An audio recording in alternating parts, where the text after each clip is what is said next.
안녕하세요. 룰루맘입니다. 1월 26일자로 Q&A로 좀 한번 묶어봤습니다. 셀프 서티피케이션 다큐멘트 받는 분들이 계세요. 그리고 제가 되도록이면 서티파이 할 때 3번 질문에 yes라고 대답을 하는 게 좋다고 그랬죠? 그런데 그렇게 하면은 구직 정보를 입력하라고 나오는 분들이 계세요. 어떻게 해야 되는지 그거 알려드리고요. W2 수입이 없었는데도 UI 대상자이기 때문에 POA 자격이 안 된다는 디스퀄리피케이션 노리스를 받는 분들이 계세요. 어떻게 어필하는지 알려드릴게요. 캘리포니아 계시는 분들은 이런 일이 거의 없으신데 동부 쪽에 뉴욕이나 뉴저지 쪽 이렇게 주가 가깝게 돼 있는 분들이 이런 실수를 많이 하세요. 두 정부에서 인컴이 있어가지고 세금 보고를 한단 말이에요. 그래서 두 정부에 다 POA를 신청했어요.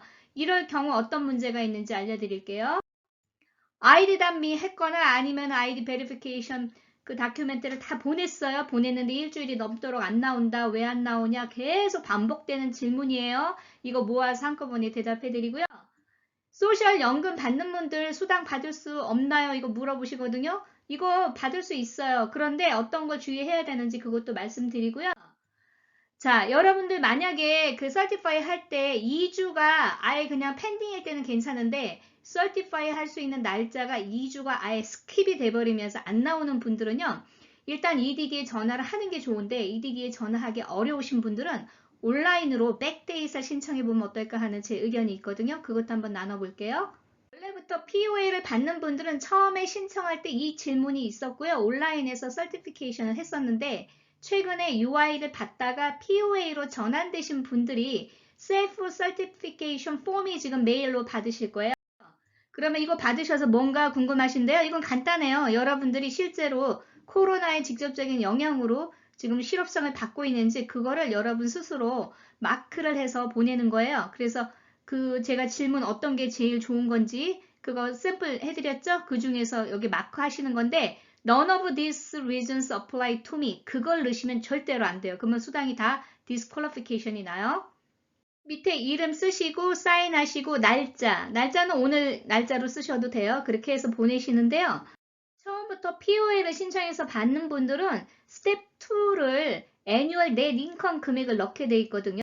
그런데 UI를 받던 분들은 애뉴얼 넷 인컴이라는 게 없잖아요. W2이기 때문에 그로스 인컴이잖아요. 그래서 여러분들이 여기 금액은 어떻게 넣으시냐면요. 2019년도 템포리 텍스 리턴에 W2 여러분들이 금액 신고하시죠. 그 금액을 넣으세요. POA는 미니멈이 167불이기 때문에 그 기준 이하일 경우에는 167불을 지불해주고요. 여러분들이 UI를 뭐 300불을 받든 450불을 받든 그렇게 받고 계신 분들은 POA가 처음에 이게 디터미네이션이 다시 바뀌면은 167불로 되거든요. 그런데 그 금액을 넣어버리면 원래 UI 받던 그 금액만큼 올라갈 수가 있어요. 그러니까 이 금액도 주의해서 잘 입력을 하세요. 같은 시기에 이 서류도 같이 왔을 거예요. 이거는 별거 없어요. 여러분들 그냥 설티파이 하는 그 서류를 페이퍼로 온 건데 이거 온다고 작성해서 보낼까요? 이렇게 묻지 말라 그랬어요. 제가 수시로. 이거는 온라인으로 하시는 게 가장 빠르고 정확해요. 서류는 보관만 하시고 온라인으로 설티파이를 하시는 게 가장 정확하고 빠르게 진행이 돼요. 이거 서류 보내면은 설티파이 하고 그러는 게 한 2주 이상 걸려요. 그러니까 되도록이면 온라인으로 하셔야 여러분들이 트랙하기가 편해요. 설티파이 하실 때 3번 질문에 되도록이면 yes라고 제가 말씀을 드렸잖아요. 근데 자영업자분들이 그냥 no라고 하셨대요. 그리고 잘 페이가 됐대요. 그런 분들은 제가 알아서 하라고 그랬죠. 그런데 되도록이면 제가 이유 없이 수당이 지연되는 걸 최대한 막기 위해서 이 트랙을 하는 거예요. 그래서 이 질문을 yes라고 하시는 게 좋은데요. 아무것도 안 나오는 분들이 있는데요. yes라고 했을 때 구직 정보를 입력하라고 나오는 페이지가 나오는 경우가 있는 것 같아요. 그럴 경우에는요. 아무것도 하지 마시고 그냥 넥스트를 눌러서 스킵을 하세요. 여러분들이 뭔가 클릭하려고 하나라도 건들고 데이터가 없어도요. 그게 계속 에러가 나서 다음으로 안 넘어가요. 아직은 반드시 구직을 해야 된다는 규정의 예외사항이 있기 때문에 여러분들이 이거 입력 안 하셔도 돼요. 그래서 그냥 넥스트로 해서 그냥 스킵해서 넘어가도 아무 문제가 없어요. 대신 3번에 yes를 하시는 게 좋다는 거 제가 계속 강조해드려요. 이 내용은 제가 어제 자세히 설명드렸어요. 연방정부법에 의해서 UI를 갖고 계시는 분들은 무조건 UI를 우선으로 지급을 받아야 되고 POA 먼저 받으시면 안 돼요. 그래서 디스퀄리피케이션이 난 분들이 많거든요. 이렇게 디스퀄리피케이션이 났어요. 그런데 이분은요. W2 수입이 하나도 없었어요. 스케줄 C로만 보고 하시는 분인데도 이런 노리스를 받는 분들이 계속 늘어나고 있는 것 같아요. 그래서 그런 분들은요, 이 포맷에 맞춰서 어필을 하시면 좋을 것 같아요. 요 내용은 제가 뒤에서 더 보충해 드릴게요. 자, 이 편지를 기준으로 이렇게 한번 샘플을 해보세요. 이 내용의 포인트는 뭐냐면요.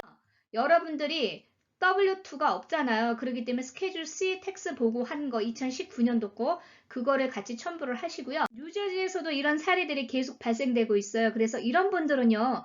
만약에 급여 받아온 게 없으신 분들 있죠. 자영업자분들 넷 인컴이 별로 없어서 그럴 경우에는 2번 서류가 굉장히 중요해요.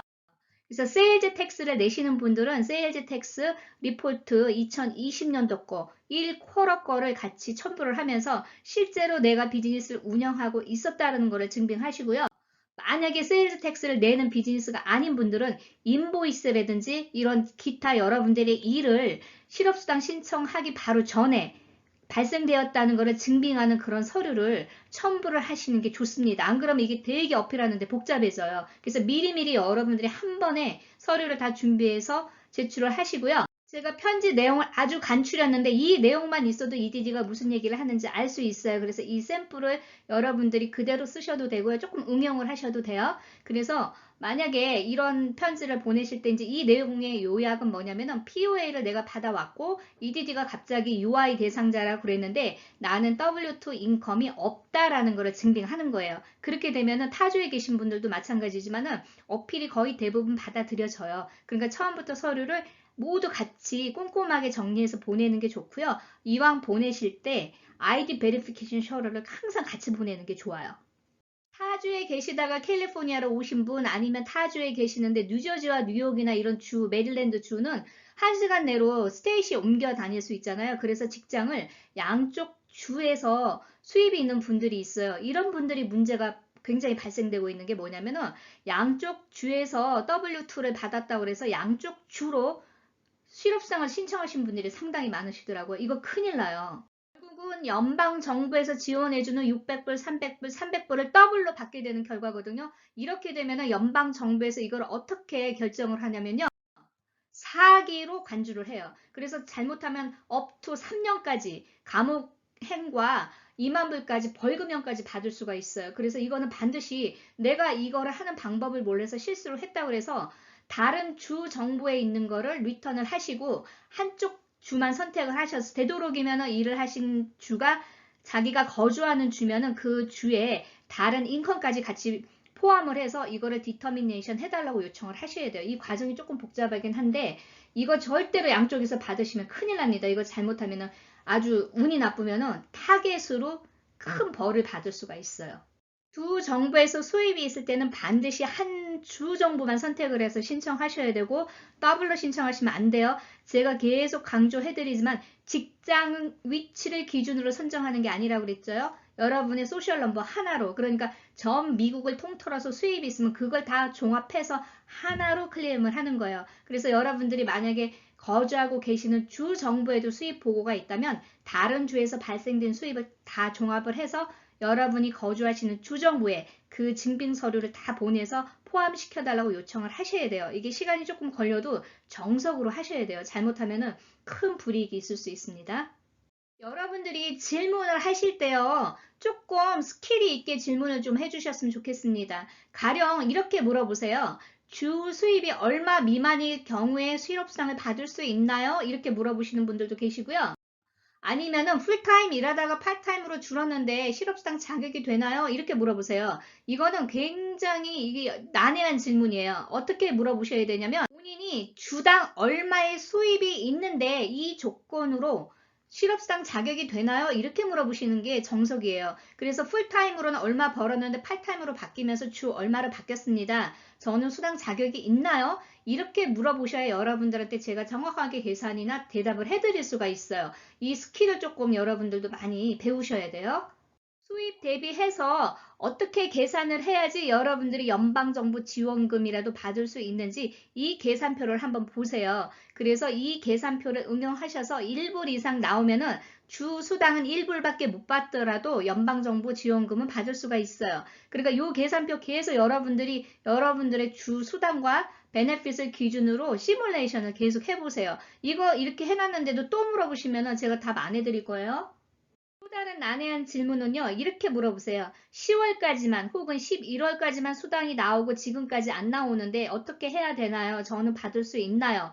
이것도 굉장히 난해한 질문이에요. 이런 분들은 어떻게 물어보셔야 되냐면요. 저한테 언제부터 수당을 받았다는 거를 알려주셔야 돼요. 그리고 얼마를 받기 시작했는지. 왜냐면요. 팬데믹이라고 정부가 정한 날짜를 기준으로 이전부터 받았는지 아니면 실제로 팬데믹 선포된 날짜부터 받았는지에 따라서 어필 방법이 달라요. 전혀. 그러니까 그냥 뜬금없이 저는 11월까지 나왔는데 안 이러면은요. 이게 지금 팬데믹 전에부터 받으셨는지 팬데믹 날짜부터 받으셨는지 알 수가 없어요. 그러면 제가 동문서답할 수밖에 없단 말이에요. 그리고 최대한 여러분들도 질문을 하실 때 이렇게 스킬 있게 물어봐 주세요. 또 이렇게 물어보시죠. 아이디미는 했는데 일주일 넘게 수당이 계속 안 나와요. 이렇게 묻거든요. 자, 이런 경우에도요. 아이디미를 했을 때 그 마지막에 Congratulation Verified라는 그 메시지를 받으셨는지 안 받으셨는지 그 차이에 따라 또 답이 다른 거예요. 그럼 아이디 단미를 하면서 다 끝낸 줄 알았는데 마지막에 Congratulation Verified를 안 받으셔가지고 중간에 하담하신 분들도 있단 말이에요. 그러니까 이거를 어떻게 확인하냐면 아이디 단미 그 로그인을 하신 다음에 오른쪽 우에 Verified라고 나왔는지를 확인하세요. 이건 컴퓨터로 제가 봤을 때요. 셀폰으로 조금 다르게 보일 수도 있어요. 그래서 그 Verified가 나오면은 그게 컴플리트 된 거예요. 그래서 그거가 나오는데도 아직 안 나오는지 그 얘기를 하셔야지 그냥 아이디 단미 했는데 일주일 넘게 안 나오는데 나오나요? 이것도 굉장히 난해한 질문이에요. 그래서 여러분들이 이것도 스킬 있게 좀 물어봐 주세요.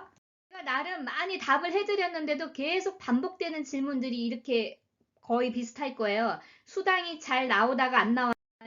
설티파이를 했는데 계속 펜딩인데 언제 나올까요? 설티파이를 했는데 2주치가 안 나왔어요. 아직도 클레임 밸런스가 지로예요. 클레임 밸런스는 있는데 설티파이 포 베네핏 박스가 안 나와요. 리오픈 박스가 계속 있는데 그냥 진행을 할까요? 언제 나올까요? 계속 그래요. 이게 복합적으로 다 같은 질문이에요. 결국은. 시스템이 안정되게 업데이트 될 때까지는 기다리시는 방법밖에 없어요. 그리고 하루에도 두세 번씩 계속 로그인해서 체크해 보시라고 그랬죠? 아침에는 안 되는데 오후에 되는 분이 있고 저녁에 바뀌는 분들이 있어요. 그래서 제가 꼭 부탁드리고 싶은 말은 제발 기다려주세요. 그렇지 않으면 여러분들이 EDD에 전화해서요. Certified for Benefit 박스 나올 수 있도록 진행해달라고 부탁을 하는 방법밖에 없어요. 안 그러면은 그게 계속 펜딩이 2주 이상이면은 펜딩돼 있는데 왜 페이드로 안 바뀌는지 그분들을 그냥 쪼우는 방법밖에 없어요. 그 외에는 여러분들 기다리는 방법밖에 없어요. 저한테 계속 언제 나올까요? 물어보면 저도 몰라요. 왜냐면 이 업데이트는요, 개인별로 다 달라요. 그래서 제가 순서대로 말씀드렸잖아요. UI나 페드헤드 같이 신분 증빙 완전히 이미 되신 분들이 먼저 진행이 되고요. 밸런스가 있는 분들은 밸런스 나머지부터 진행이 되는데 밸런스가 어중간하게 있는 분들은 그 밸런스가 소진되면 그 뒤에 또 안 나오는 경우가 있어요. 그러니까 최종적으로 다 이 질문들의 결과는 시스템이 업데이트 될 때까지 기다리는 방법밖에 없어요. 업데이트가 돼서 순조롭게 진행되시는 분들보다요, 안 되시는 분들이 훨씬 많으세요. 그러니까 여러분들만 그런 게 아니란 말이에요. 그래서 조금 인내심으로 기다리시는데 최대한 아마 빨리 진행을 하려고 노력은 할 거예요. 그래서 1월 말까지는 많이 업데이트가 될 걸로 저는 예상을 해요. 그래서 제가 처음에 아이디 베리피케이션 하라고 그럴 때도 2주 이상 더 지연될 수 있으니까 빨리 진행하라고 그랬던 이유도 이런 문제들이 어차피 일어날 거라고 예상을 했어요. 왜냐면 우리가 처음에 POA 신청할 때도 제대로 이게 시스템이 돌아갈 때 한 달 이상 걸렸잖아요. 그때와 유사하다고 보시면 돼요. Certified for Benefit 박스는 안 나오는데요. 이런 메시지를 받는 분들이 계세요. 그래서 여기 보시면은요. 책백 애프터 2월 7일, 뭐 책백 애프터 날짜가 나올 거예요. 이런 분들은요. Certified for Benefit 박스가 그 뒤에 날짜에 나온다는 거예요. 그래서 지금은 안 나오는 거죠. 그래서 그 날짜에 맞춰서 Certified Benefit 박스를 보시고 진행을 하시는 거예요. 그러니까 이거 다소 늦어지는 거예요. 이런 분들은. 인박스에 주소와 전화번호 변경한 적이 없는데 업데이트 됐다는 그런 내용이 나오는 경우가 있어요. 그래서 변경한 적이 없는데 왜 이런지 궁금하시죠? 그거는 EDD가 시스템 업데이트 하면서요. 뭔가 바꿨기 때문에 그게 자동으로 나오는 거예요. 그래서 여러분들이 변경 안 했어도 EDD가 하면서 생기는 오류니까 그거는 그냥 참고만 하시고 별로 신경 쓰실 필요가 없습니다. 소셜연금 받는 분들 EDD 끊어지는지 물어보시거든요. 이것도 제가 몇 차례 설명드렸어요. 연금 수입은요, 실업수당에 반영하지 않아요. 그래서 여러분들이 설티파이 하실 때 소셜연금 받는 그 수입을요, 수입으로 보고하지 않습니다. 이건 예외 대상이에요. 그래서 실업수당을 받기 시작한 그 날짜, 바로 이전에 코로나에 직접적 영향을 받아서 일을 못했다는 것만 증빙하시면 돼요. 그러니까 연금은 아예 신경 쓰지 마세요. 이거는 전혀 상관이 없는 수입이에요. 아무나 신청해도 된다는 잘못된 정보 때문에요. 그 본인들이 준비되지 않은 상태에서 실업수당 받아가지고 굉장히 위험한 케이스들이 많아요. 제가 이렇게 개인적으로 볼 때요. 그래서 여러분들이 코로나로 인해서 실업수당 신청해서 받기 시작한 그 날짜 바로 이전에 어떤 일로 인해서 액티브하게 뭔가를 했다는 것을 증빙을 하셔야 돼요. 2019년도 소득신고가 없어도 괜찮아요. 그렇지만 2020년도에 코로나로 선포한 그 날짜, 그러니까 주로 2월이나 3월이 좋아요. 그때 뭔가 일을 했거나 수입이 없어도 상관이 없어요. 그렇지만 일을 했다는 거 증빙. 왜냐면 부동산 하시는 분들은 계속 쇼잉하는 그런 일을 했었잖아요. 그런데 지금은 제대로 쇼잉을 못 하잖아요. 그러니까 그런 액티브가 있다는 그런 증빙 서류를 철저하게 준비하셔야 돼요. 그렇지 않으면 여러분들 나중에 큰 불이익 받습니다. 그것도 제가 순서대로 여러분들 서류 준비하는 것도요. 차근차근 한번 올려볼게요. 여러분 백데이 신청하는 거 기억나시죠? 이거 지금 못 찾아가지고 없다고 그러시는데요. 요대로 찾아가시면 돼요. 이건 로그인 하지 마시고 Ask EDD로 가시면은 이렇게 찾아보실 수 있고요. 이 내용을요, 제 생각에 여러분들이 만약에 리오픈 클레임을 해가지고요, 정상적으로 설티파이 나오시는 분들도 많은데, 의외로 2주가 아예 설티파이 할 수 있는 날짜가 안 나오는 분들이 계시더라고요. 그럼 그런 분들은요, 이 백데이스로 그 12월 27일부터 나와야 되는데, 2주가 아예 설티파이 자체가 안 나오면은요, 이걸 한번 활용을 해보세요. 보통 백데이 신청하면은 빠르면 일주일, 2주일 안에 해결되는 사례들이 많았거든요. 그래서 지금은 온라인으로 요청할 때 더 빨리 진행이 되는 것 같아요. 그래서 요거 순서대로 해서 컨티뉴 눌러서 개인정보 입력하시는 거는 이제 다 아시죠? 이 정도 영어는. 그리고 밑에 이메일은 2번 항상 컨펌하게 되어 있어요. 그래서 이메일 주소를 넣어야 빨리빨리 대답을 받을 수가 있으니까 이메일 주소를 반드시 넣으시고요. 여기 additional information에 backdate my claim to 12월 27일 2020년도 요렇게만 해서 submit 하시면 돼요. 이해가 되시나요? 이런 부분은 여러분들이 한번 시도를 해보시는 것도 좋을 것 같아서 제가 이것도 한번 얘기를 나눠봤습니다. 이해하시는데 도움이 되셨는지 모르겠습니다. 여러분들 반드시 댓글 질문과 제가 답을 해드린 댓글 대답도 반드시 읽어주세요. 동영상마다. 거기에 많이 여러분들이 궁금하신 대답들이 다 있습니다. 좋은 하루 되시고요. 좋아요, 구독 부탁드립니다. 감사합니다.